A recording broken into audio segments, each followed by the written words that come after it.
miegħi għandi Superintendent tas-Saħħa Pubblika il-Professur Gawċi u l-Ministru tal-Intern l-Onorevoli Byron Camilleri. Qabel ma naqbdu s-suġġett propju tal-Konferenza tal-aħbarijiet, xtaqt nagħti biċċa aħbar tajba. Illum nistgħu nikkonfermaw illi mir-riżultati tal-swabs għandna 3 pazjenti oħra illi fiequ mill-COVID-19 ġewwa pajjiżna. Ġifieri illum kellna din l-aħbar tajba li 3 pazjenti oħra, ġifieri 5 b'kollox, fiequ mill-kondizzjoni tal-COVID-19 ġewwa pajjiżna.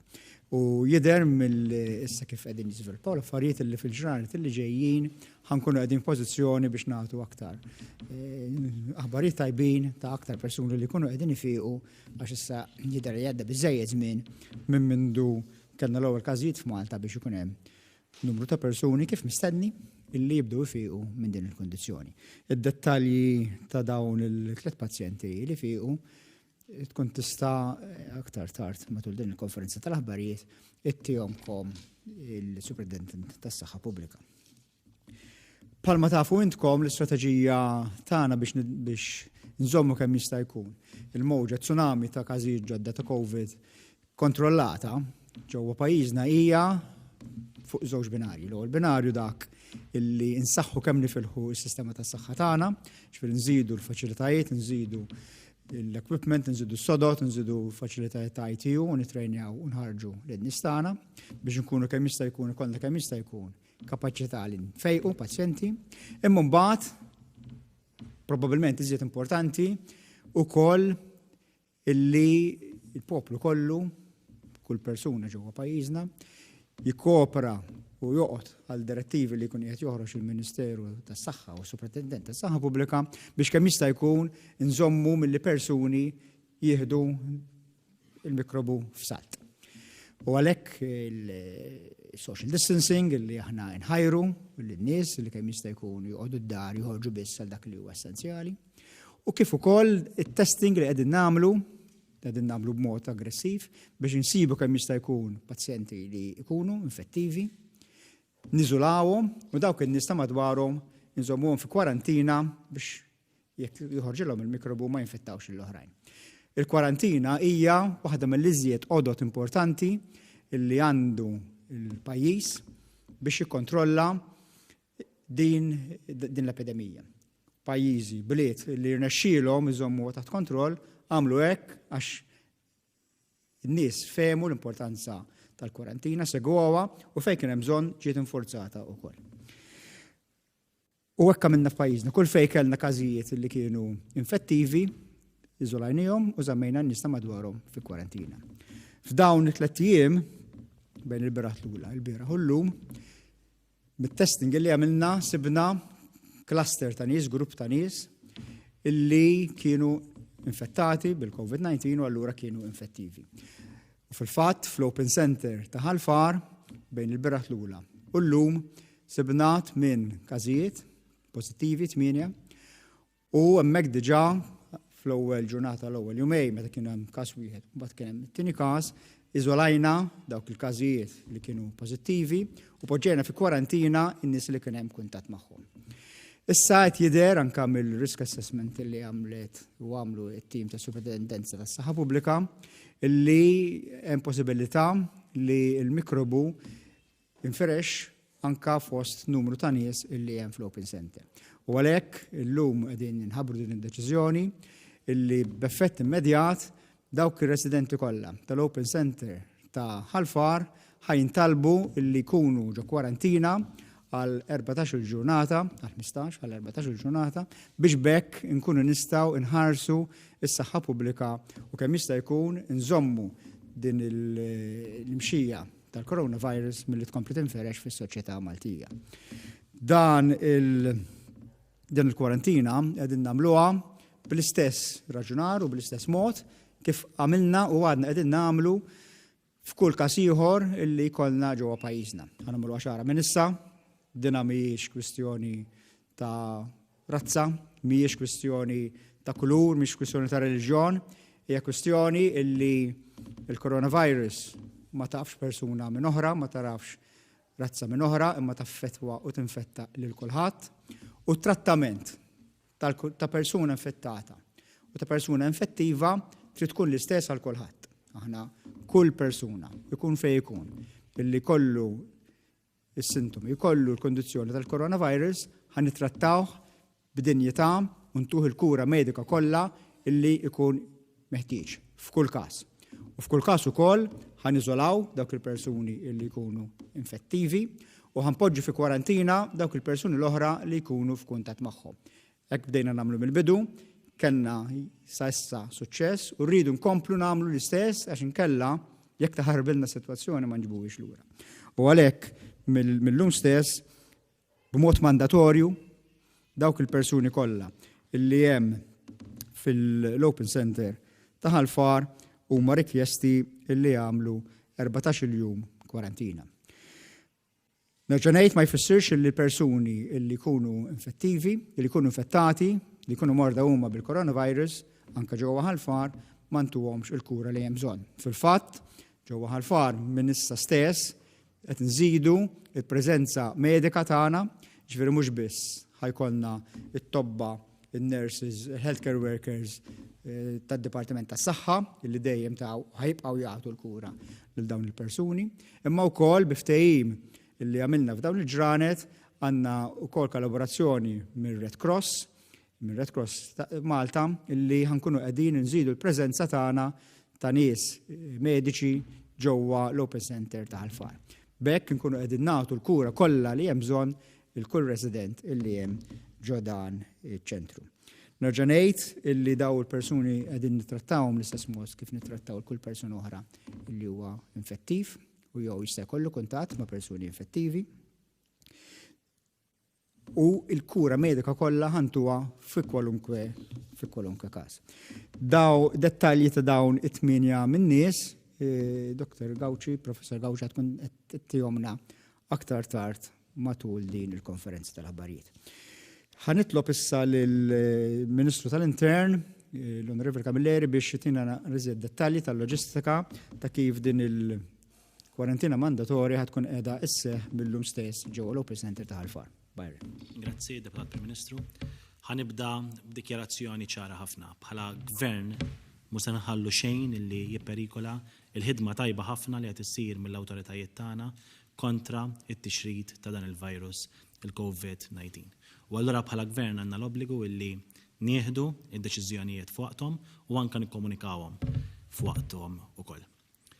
Id-deċiżjoni illi numru ta' persuni qed nitkellmu fuq numru kbir ħafna, qed nitkellmu fuq 1000 persuna li jitpoġġew taħt kwarantina kienet deċiżjoni li ttieħdet aktar kmieni matul il-ġurnata f'diskussjonijiet li kelli mal-Ministru tas-Saħħa u anke mal-awtoritajiet tas-saħħa u rajna li din tiġi esekwita wara illi jintemm il-curfew illi dawn il-persuni li jirresjedu ġewwa iċ-ċentru miftuħ ta' Ħalfar qed nitkellmu fuq dak li huwa magħruf bħala HTV, Ħalfar Tent Village, illi dawn il-persuni kien jeħtieġilhom illi jkunu ġewwa residenza tagħhom wara s-6 ta' filgħaxija u allura kien żgur illi ma stajniex nikkomunikaw din id-deċiżjoni qabel is-6 ta' filgħaxija u nkella nħallu ftit aktar ħin wara sabiex naraw illi mhux isservi bħala mezz sabiex tafżal lil dak li jkun li jirresjedi hemmhekk illi ma tmurx lura ġewwa l-post fejn toqgħod għaliex taf illi hekk tkun taħt impoġġi taħt kwarantina obbligatorja u anke li hemm iktar ċans li dik il-kwarantina obbligatorja tiġi enforzata b'mod tajjeb. Dan huwa pass ieħor minn pjan ta' kontingenza illi bħala Ministeru tal-Intern rajna illi mhux illum iżda ġimgħat ilu jidħlu fis-seħħ illi qed nimxu pass wara pass u konna nafu illi xi darba anke ser ikollna naslu għal din id-deċiżjoni flimkien ma' deċiżjonijiet oħrajn illi jaqgħu taħt diversi entitajiet jew inkella forzi disciplinati li jaqgħu taħt dan il-Ministeru.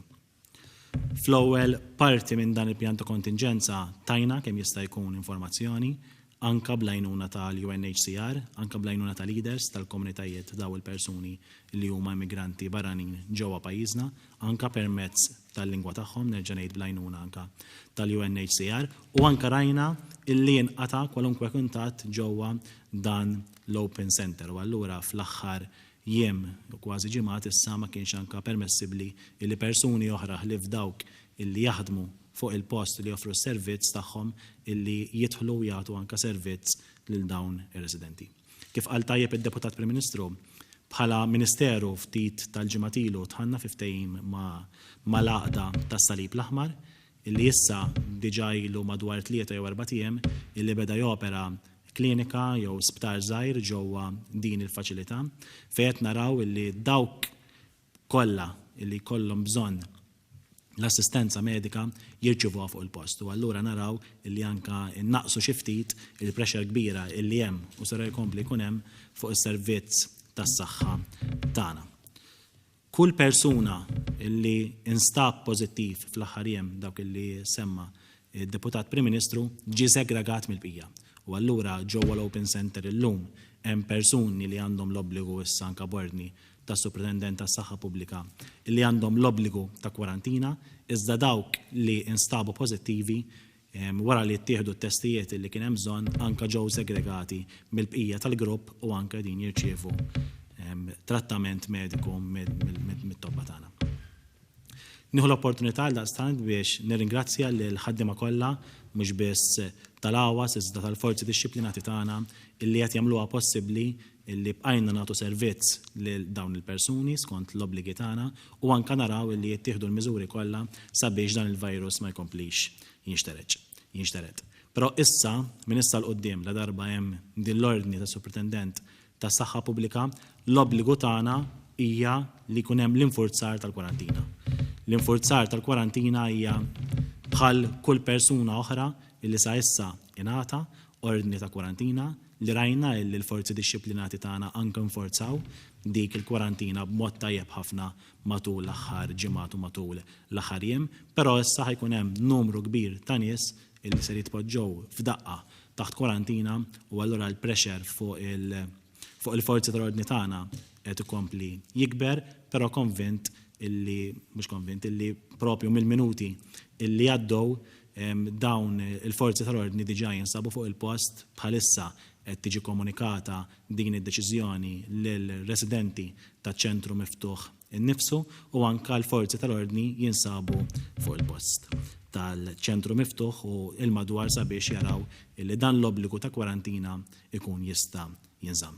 Tajjeb illi ngħid illi kwalunkwe legal notice u kwalunkwe multa u kwalunkwe taħrika illi ġiet introdotta u ġiet pubblikata fl-aħħar jiem tapplika wkoll għal dawn il-persuni u allura huma wkoll għandhom l-obbligu illi osservaw dan l-obbligu ta' kwarantina illi anke ġie impost issa mis-Superintendent tas-Saħħa Pubblika. Din id-deċiżjoni qed tittieħed sabiex naraw illi il-saħħa ta' dawn il-persuni tiġi mħarsa kif ukoll tiġi mħarsa is-saħħa wkoll tas-soċjetà kollha Maltija. Tajjeb illi ngħidu illi dan il-post qatt ma kien post illi kien mibni sabiex ikun xi ħabs, qatt ma kien post li kien mibni b'xi ħafna fencing u allura minn issa stess il-forzi tal-ordni tagħna jinsabu hemmhekk sabiex ikunu jistgħu jassiguraw. Żgur illi f'dan il-mument delikat l-aktar miżura illi għandha tirbaħ fuq kollox hija l-miżura tal-komunikazzjoni illi aħna bħala awtoritajiet flimkien bl-għajnuna tal-ħaddiema, bl-għajnuna ta' forsi NGOs u b'għajnuna ta' entitajiet illi jaħdmu ma' daw il-persuni, speċjalment anke leaders ta' daw il-persuni, illi nikkomunikaw ma' daw il-persuni u nfehmuhom illi din id-deċiżjoni qed tittieħed għal ġid tas-saħħa tagħhom u għal ġid tas-soċjetà Maltija kollha u ta' daw kollha illi jgħixu fostna. L-aħħar appell tiegħi huwa lejn min iħaddem lil dawn il-persuni. Kulħadd huwa konxju tas-sagrifiċċji li qed jagħmlu ħaddiema Maltin, ħaddiema barranin illi bħalissa jew tilfu il-post tax-xogħol tagħhom jew inkella għandhom obbligu illi ma jesqux lejn il-post tax-xogħol tagħhom minħabba l-obbligu ta' kwarantina. U l-inqas ħaġa li qed nistennew f'dan il-mument huwa żgur illi jkun hemm dawn l-employers tagħhom illi jħeġġuhom sabiex għada imorru għax-xogħol. L-obbligu ta' kwarantina jagħtem impost issa mill-liġi u allura dawk kollha illi jippruvaw iħajru lil dawn il-persuni li joħorġu minn hemmhekk żgur illi ħajkunu qegħdin jassistu persuni li sabiex jiksru l-liġi. U allura nitlob il-kooperazzjoni ta' kulħadd. Bl-istess mod li qed nitolbu l-kooperazzjoni ta' dawk li għandhom l-obbligu legali li josservaw kwarantina, nitolbu ukoll il-kooperazzjoni ta' dawk li għandhom komunikazzjoni ma' dawn il-persuni. Kemm min iħaddimhom jiserħilhom rashom illi billi toqgħod mhux tobdi l-obbligu ta' kwarantina jeħtieġ tobdih għal-ġid tiegħek, għal-ġid tas-soċjetà Maltija u nħarsu l-qudiem li għada pitada jgħaddi dan iż-żmien diffiċli mhux biss għalina iżda d-dinja kollha u nerġgħu anke huma jirritornaw għall-ħajja tax-xogħol tagħhom u għall-ħajja tagħhom qalb is-soċjetà Maltija. L-istrateġija tal-Gvern fir-rigward dan il-virus taħseb kulħadd u allura jeħtieġ illi irrispettivament minn nazzjonalità, irrispettivament minn fejn toqgħod, illi l-koll kull wieħed u waħda minna nosservaw il-liġijiet tagħna u nikkoperaw sabiex ħadd minna ma jkun qed jeddet il-ġlieda li qed jagħmlu tajjeb ħafna l-awtoritajiet tagħna, l-awtoritajiet tas-saħħa, mejjuna b'daw kollha li jgħinu sabiex jiġu provdu dak is-servizz, inkluż il-forzi tal-ordni li f'dan iż-żmien delikat qed jintalab ħafna aktar xogħol minn għandhom u naħseb li qed jagħmlu biċċa xogħol tajba ħafna illi l-koll flimkien anke nistgħu nelbu din il-ġlieda kontra dan il-virus. Grazzi ħafna. Byron, xamej? Palma għedna qabel aħna kellna 8 każijiet li huma pożittivi li huma minn dan iċ-ċentru ta' Mal-aħħar Open Village. Tiftakru fit-3 ta' April aħna konna notifikajna każ ta' persuna ta' 33 sena li kien ġie pożittiv u li għamilna aħna rajna minn kienu dawk in-nies li kienu qegħdin jorqdu fl-istess kabina ma jaw u allura hemmhekk aħna poġġejnihom f'kwarantina. Minn dawn ukoll aħna minilhom it-testijiet u minn dawn ħarġu li kien hemm żewġ persuni li ħarġu pożittivi propju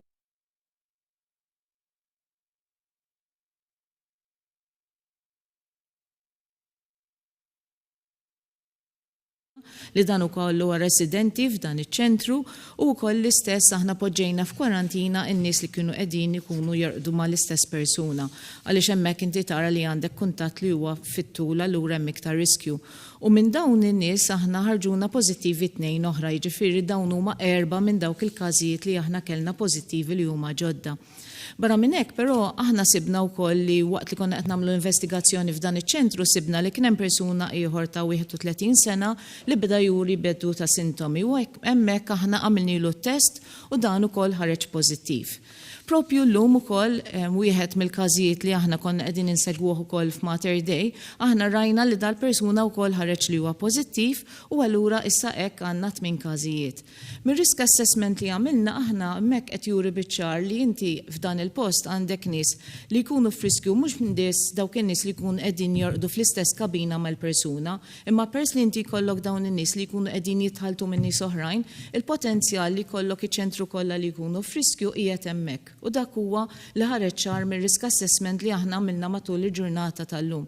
U allura kienet għalhekk di d-deċiżjoni li aħna ħassejna li l-kwarantina għandha tottal kulħadd, dan ħajkun ta' benefiċċju kemm għal dawk in-nies li huma pożittivi għaliex dawk huma iżolati huma qegħdin jieħdu l-kura li hija meħtieġa, kif ukoll għal dawk in-nies li qegħdin f'kwarantina. Aħna wkoll barra minn hekk ħankunu qegħdin nagħmlu random sampling ta' dawk in-nies u swabbing biex inkun nistgħu naraw min minnhom jistgħu jkollhom ukoll il-virus speċjalment dawk li joħorġu s-sintomi. Ħalli dawk li wkoll joħorġu bis-sintomi jkunu pożittivi, hemmhekk aħna nkun nistgħu intuhom il-kura li hija meħtieġa. Tajjeb ngħidu wkoll li fir-rendikont li tajt iktar kmieni llum fil-press conference din l-informazzjoni konna qegħdin naħdmuha, konna qegħdin nagħmlu risk assessment, però tajjeb ngħidu wkoll li ċertu informazzjoni ma setix toħroġ dak il-ħin għaliex inkella kien qed ikun ta' hindrance propju għall-miżura li konna qegħdin nieħdu. Mill-aspett pożittiv, tajjeb bħalma qal il-Deputat Prim Ministru, aħna għandna 3 persuni oħra li issa għandhom ir-recovery, bħalma konna qegħdin ngħidu meta aħna ngħidu recovery min-naħa ta' saħħa pubblika hija dawk in-nies li jkunu ħelsu minn dan il-virus. Allura issa għandna 3 persuni oħrajn li aħna għamilnilhom it-testijiet u rajna li dawn it-testijiet ħarġu negattivi, għandna tifla ta' 12 sena, raġel ta' 55 sena u tfajla ta' 23 sena li dawn huma kollha issa negattivi. Dawn xorta jibqgħu jagħmlu 15-il ġurnata oħra kwarantina biex aħna nkunu ċerti li qabel ma jħorġu u jiltaqgħu ma' nies oħrajn fil-komunità nkunu ċerti li huma m'għadhomx infettivi. U nawguraw li bit-testijiet li ħankomplu nagħmlu fuq dawk in-nies li ħarġu pożittivi nibqgħu nsibu ħafna iktar, allura jkollna iktar nies li jista' jkunu għaddew mill-kors ta' dan il-virus. Xarmejn, nieħdu mistoqsijiet mill-ġurnalisti li għandna mod virtuali magħna llejla. Nibdew TVM, li hemm? Sellimlek Ministru, għandi mistoqsija għal Ministru Camilleri. Intqal li r-residenti ta' ċentru miftuħ se jkunu suġġett għall-istess penali f'każ li jiksru l-obbligu ta' kwarantina ta' 3,000 euro. Fir-realtà, ħafna minnhom dawn jgħixu bi ftit flus u ħafna minnhom lanqas biss jaħdmu. Kemm se tkun effettiva dil-penali? Grazzi ħafna tal-mistoqsija u għalhekk primarjament illi għalfejn ġiet deċiż illi anka tidħol din il-multa jew inkella l-penali. Lan tal-istat qatmu illi jwaħħal il-multi lin-nies. Aħna nixtiequ illi kulħadd jikkopera. U jekk kulħadd jikkopera, ħadd ma jeħel il-multa. U din il-multa għandha sservi bħala mod kif lilek tħeġġek biex ma tiksirx il-liġi. Fl-eventwalità illi mbagħad xi qorti jsib persuna ħati tkun id-diskrezzjoni tal-qorti u mbagħad tara l-qorti anke b'obbligu tal-qorti kif ħadd inforza dik il-penali fl-eventwalità li jkun hemm xi ħadd li jikser din id-direttiva.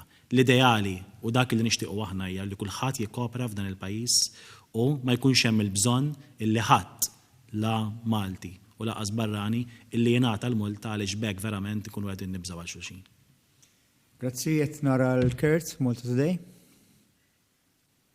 Nsellimlek, nsellimilkom, Deputat Prim Ministru, qed jittieħdu diversi miżuri fosthom di l-lejla tal-ċentru miftuħ ta' al-aħħar fejn se tfgħu n-nies kollha hemmhekk fi kwarantina. Però fl-istess ħin illum kellna messaġġi dalgħodu li n-nies jistgħu joħorġu passiġġata, jistgħu morru fil-kampanja. Ma taħsibx li qed jintbagħtu messaġġi konfliġġenti fih dan nies differenti fil-gvern? Ħanibdew minn hawn, għax ħalli din mit, għax dinha mit, naqbad u nġibha mal-ewwel. Għaw ċertu sezzjoni tal-medja li tieħu pjaċir, tipprova tpenġi li hemm xi disgwit jew xi nuqqas ta' ftehim bejn il-Prim Ministru bejn nies oħra fil-Kabinett. Mu minnu xejn, id-deċiżjonijiet li nieħdu qed nieħduhom wara diskussjoni interna komprensiva, ġifier dak li qegħdin ngħiduh bl-istess leħen. Il-direzzjoni min-naħa tal-Gvern u min-naħa tal-Suprintendenza tas-Saħħa Pubblika hija ċara. Persuni illi m'għandhomx għalfejn joħorġu mid-dar, m'għandhomx għalfejn joħorġu mid-dar. Il-mod kif jittieħed dal-virus huwa billi tintaqa' ma' xi ħadd li huwa infettiv u tieħdu. Għamilniha ċara, illi persuni fuq il-65 sena u dawk in-nies illi aħna identifikajna bħala vulnerabbli, għal ġid tagħhom huma obbligati illi joqogħdu d-dar u joħorġu biss għall-affarijiet essenzjali. Persuni oħra wkoll, ir-rakkomandazzjoni hi illi joqogħdu d-dar u joħorġu biss għall-affarijiet essenzjali, inkluż xogħol. Madankollu huwa importanti ħafna. Kull persuna tagħmel l-eżerċizzju żomm lil nifisha b'saħħitha billi ma tpejjibx, ma tantx tixrob ħafna alkoħol, toqgħod attenta x'tiekol u tagħmel l-eżerċizzju. Min jista' jagħmel l-eżerċizzju fid-dar tiegħu, nħeġġuh li jagħmel l-eżerċizzju fid-dar tiegħu. Min ma jistax jagħmel eżerċizzju fid-dar tiegħu u jista' u kapaċi jsib fejn imur passiġġata żgħira mingħajr ma jintaqa' ma' ħafna nies, dak jista' jagħmilha wkoll. Ovvjament wieħed irid juża is-sens komun tiegħu, ir-restrizzjoni li ma jkunx hemm aktar mtlieta minn nies f'salt ġo post wieħed tibqa' tapplika bil-multi kollha u wieħed irid joqgħod attent ukoll lejn ħajħoroġ li ma jaqax f'sitwazzjoni fejn jkun aktar minn tlieta minn nies. Jiġifieri l-eżerċizzju huwa importanti, jista' jkun isir fid-dar jekk huwa possibbli li jekk mhux possibbli tagħmlu fid-dar, imma hu possibbli li toħroġ għall-kwiet mela tista' tagħmilha l-importanti li żomm lilek innifsek sikur, safe biex ma taħux il-mikrobu u ma tagħtix imbagħad il-mikrobu lil ħaddieħor. Mela qed nara Independent Julia. Good evening. Yes, a number of questions for both Deputy Prime Minister and Minister Byron Camilleri. Firstly, you said so now there are 8 confirmed cases, but there might be more. Is this because swabbing is not effective enough or because they were not yet tested? I'm aware that Professor Gauci said that there might be random swabbing of individuals, but don't you believe it's ideal for everyone to be tested? Also, on a different note, who took the decision for the hunting season? Was it Prime Minister or the Cabinet as a whole? And if it was the Cabinet, when did the Cabinet meet and decide to open the season? For Minister Byron Camilleri, as we know, most police officers are doing their patrolling check. Can you assure that there will be enough police to reinforce hunting laws? Grazzi Ġulja, mela ħanibdew bl-ewwel bir-risposta tal-ewwel mistoqsija li hija mistoqsija importanti u tajjeb li nwiġbuha. Il-prinċipju tal-kwarantina huwa eżatti dak li qegħdin nagħmlu hawnhekk, ħan nispjegaw x'inhu. Mela inti meta jkollok każ illi huwa infettiv, jiġifieri każ illi hemm persuna li huwa għandu l-infezzjoni hu u allura jista' jtija lill-oħrajn, dak ma jkunx ħa l-infezzjoni dikinhar, ikun ħada ġimgħa 10 ijiem anke sa 15 qabel. Għalhekk ngħidu li hemm dak li jgħidu l-incubation period, ġifieri inti tkun ilek dawk il-15 minn jew 10 ijiem jew ġimgħa, mhux kulħadd l-istess, minn mindu tkun ħadd il-mikrobu. Qabel joħorġulek is-sintomi u qabel jekk nagħmlu lek l-swab jiġi pożittiv u tkun infettiv. Jekk nagħmlu l-swab qabel jiġi negattiv. Il-prinċipju tal-kwarantina hi illi jekk inti kont f'kuntatt ma' xi ħadd illi ħariġlu il-virus, ħarġu l-sintomi, dak jfisser li inti għandek possibilità li ħatta wkoll u li wara 5 ijiem ġimgħa 10 ijiem ħajjoħroġlok. U allura inti tinżamm b'mod fejn ma tintaqax ma' persuni oħra għal 15 ħalli jekk ħajħroġlok il-mikrobu tkun qiegħed waħdek, iżolat. F'dan il-każ qegħdin nżommu l-istess prinċipju. Nafu li hemm numru ta' nies mhux wieħed jew tnejn imma uħud illi huma 8 minn nies fil-fatt illi kienu mifruxin, mhux ġo post wieħed, ġo ħalfar tent velum, għada pitada 3 ijiem wara ma jistax joħroġlu il-mikrobu 3 ijiem wara, anke jekk l-iswab ikun negattiv. Ġifieri prinċipju tal-kwarantina huwa dak, li żomm in-nies il-bogħod minn ħadd ieħor ħalli la jkunu f'kuntatt ma' xi ħadd pożittiv, żomm milli daw hekk joħorġu pożittivi huma iferxu il-mikrobu.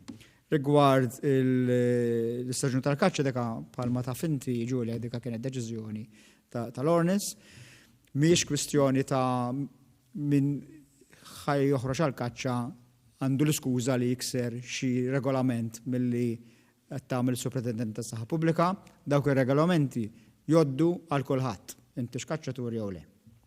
Grazie ħafna. Il-korp tal-Pulizija jeħtieġ jipprepara l kull eventwalità. U għal daqstant issa mhux fid-dawl li f'dan il-perjodu normalment ikun hemm l-istaġun tal-kaċċa, ikun hemm jew ikun hemm deċiżjoni dwar il-ftuħ tal-istaġun, il-korp tal-Pulizija jeħtieġ jipprepara minn qabel għal kull eventwalità. U allura l-korp tal-Pulizija huwa preparat bil-mod kif tipprovdi l-liġi li bl-ammont ta' uffiċjali tal-Pulizija jew inkella hunting marshals illi sabiex anke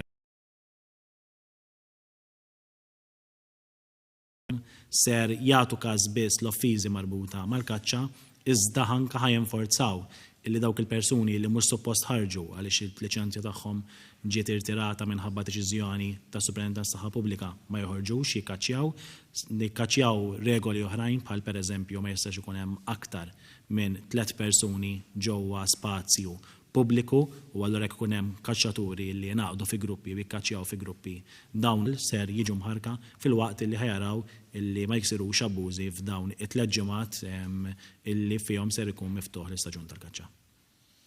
One News, Kyle? Ministru, illum ħareġ li kien hemm Hekk kien hemm dawk in-numri llum li ġew mħarka. Forsi xi persuni ħasbu